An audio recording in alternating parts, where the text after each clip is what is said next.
ಎಲ್ಲರಿಗೆ ನಮಸ್ಕಾರ. ಕನ್ನಡ ಲೈಫ್ ಸ್ಟೋರಿನಿಂದ ಪ್ರತಿಯೊಬ್ಬರಿಗೆ ತುಂಬ ಧನ್ಯವಾದಗಳು. ಲೈಂಗಿಕ ಕ್ರಿಯೆಯ ಸಮಯದಲ್ಲಿ ಮಹಿಳೆಯರು ಮಾಡುವ ಈ ತಪ್ಪುಗಳು ಪುರುಷರಿಗೆ ಇಷ್ಟವಾಗುವುದಿಲ್ಲವಂತೆ.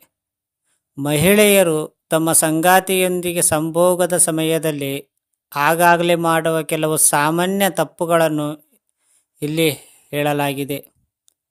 ಲೈಂಗಿಕ ಕ್ರಿಯೆ ನಡೆಸುವಾಗ ಮೂಡ್ ಬಹಳ ಮುಖ್ಯ. ಅದರಲ್ಲೂ ಇಬ್ಬರಿಗೆ ಮೂಡ್ ಇರಬೇಕು. ಒಬ್ಬರಿಗೆ ಮೂಡ್ ಇದ್ದು ಇನ್ನೊಬ್ಬರಿಗೆ ಮೂಡ್ ಇಲ್ಲದಿದ್ದರೆ ಸೆಕ್ಸ್ ಎಂಜಾಯ್ ಮಾಡಲು ಸಾಧ್ಯವಿಲ್ಲ. ಸೆಕ್ಸ್ನ ವಿಷಯದಲ್ಲಿ ಮಹಿಳೆಯರು ಮಾಡುವ ಕೆಲವು ತಪ್ಪುಗಳು ಪುರುಷರಿಗೆ ಇಷ್ಟವಿಲ್ಲವಂತೆ.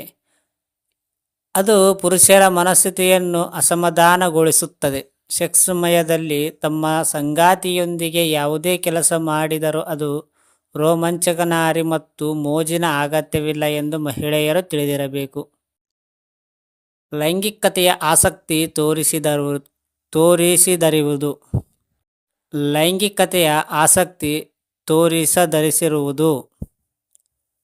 ಪ್ರತಿಯೊಬ್ಬ ಮನುಷ್ಯನು ಇಡೀ ದಿನ ಆಯಾಸದ ನಂತರ ಹಾಸಿಗೆಯ ಮೇಲೆ ಆರಾಮವನ್ನು ಪಡೆಯಲು ಇಚ್ಛಿಸುತ್ತಾರೆ. ಆದರೆ ಪ್ರತಿದಿನ ನಿಮ್ಮ ಕಡೆಯಿಂದ ನಿರಾಕರಣೆಗಳನ್ನು ಪಡೆಯುವುದು ನಿಮ್ಮ ಸಂಗಾತಿಗೆ ನಿರಾಶೆಯನ್ನು ಮೂಡಿಸುತ್ತದೆ. ಮಹಿಳೆಯರು ಸಹ ದಿನವಿಡೀ ಆಯಾಸದ ನಂತರ ಶಕ್ತಿಯನ್ನು ಕಳೆದುಕೊಳ್ಳುವ ಮೂಲಕ ಪುರುಷರು ಲೈಂಗಿಕತೆಯನ್ನು ತಿರಸ್ಕರಿಸುವುದು ಸರಿಯಲ್ಲ. ಸಿಂಕ್ ಆಗದಿರುವುದು.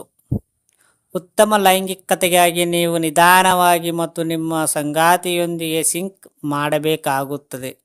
ನಿಮ್ಮ ಸ್ವಂತ ವೇಗದಲ್ಲಿ ಕೆಲಸ ಮಾಡುವುದು ಮತ್ತು ನಿಮ್ಮ ಸಂಗಾತಿಯ ವೇಗವನ್ನು ಕಾಳಜಿ ವಹಿಸದಿರುವುದು ನಿಮ್ಮನ್ನು ಸ್ವಾರ್ಥಿಯನ್ನಾಗಿ ಮಾಡಬಹುದು. ನಿಮ್ಮ ಸಂಗಾತಿಯ ವೇಗಕ್ಕೆ ಮ್ಯಾಚ್ ಮಾಡಿರಿ. ಆಗ ಲೈಂಗಿಕತೆಯು ಹೆಚ್ಚು ಆನಂದದಾಯಕವಾಗಿರುವುದು.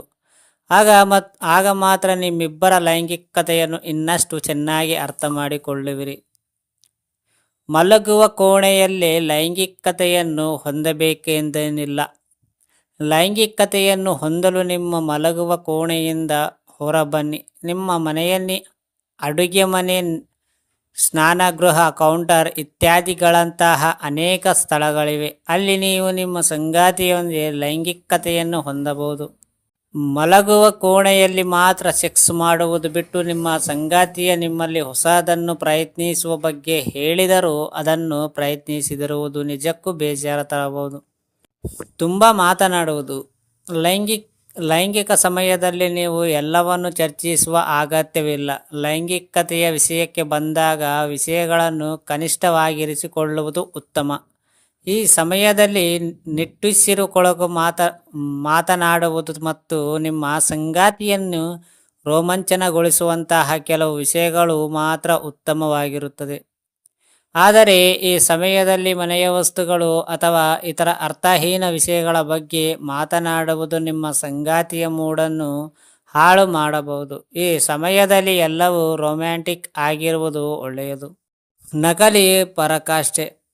ಕೆಲವೊಮ್ಮೆ ಮಹಿಳೆಯರು ಹೆಚ್ಚು ಪರಾಕಾಷ್ಠೆಯನ್ನು ಹೊಂದಿರುವ ನಟಿಸುತ್ತಾರೆ. ನೀವು ಅವರ ಮುಂದೆ ನಕಲಿ ಪರಾಕಾಷ್ಠೆಯನ್ನು ಹೊಂದಿದ್ದೀರಿ ಎಂದು ಪುರುಷರಿಗೆ ತಿಳಿದಿರುವುದಿಲ್ಲ. ತಮ್ಮ ಸ್ತ್ರೀ ಸಂಗಾತಿಗಳು ತಮ್ಮೊಂದಿಗೆ ತೃಪ್ತರಾಗದೆ ಈ ರೀತಿ ಮಾಡುತ್ತಿದ್ದರೆ ಎಂದು ತಿಳಿಯಲು ಪುರುಷರು ಇಷ್ಟಪಡುವುದಿಲ್ಲ. ಹಾಸಿಗೆಯಲ್ಲಿ ನೀವು ಏನನ್ನು ಇಷ್ಟಪಡುತ್ತೀರಿ ಎನ್ನುವುದರ ಬಗ್ಗೆ ನಿಮ್ಮ ಸಂಗಾತಿಗೆ ಮುಕ್ತವಾಗಿ ಹೇಳಬೇಕು. ಅವರಿಗೆ ಮಾರ್ಗದರ್ಶನ ನೀಡಿ. ಇದರಿಂದ ನೀವು ನಿಜವಾದ ಪರಾಕಾಷ್ಠೆಯನ್ನು ಪಡೆಯಬಹುದು ಮತ್ತು ಪಾಲುದಾರರು ಸಹ ತೃಪ್ತಿಯನ್ನು ಪಡೆಯಬಹುದು. ಫ್ರೆಂಡ್ಸ್, ಅರ್ಥ ಆಯ್ತಾ?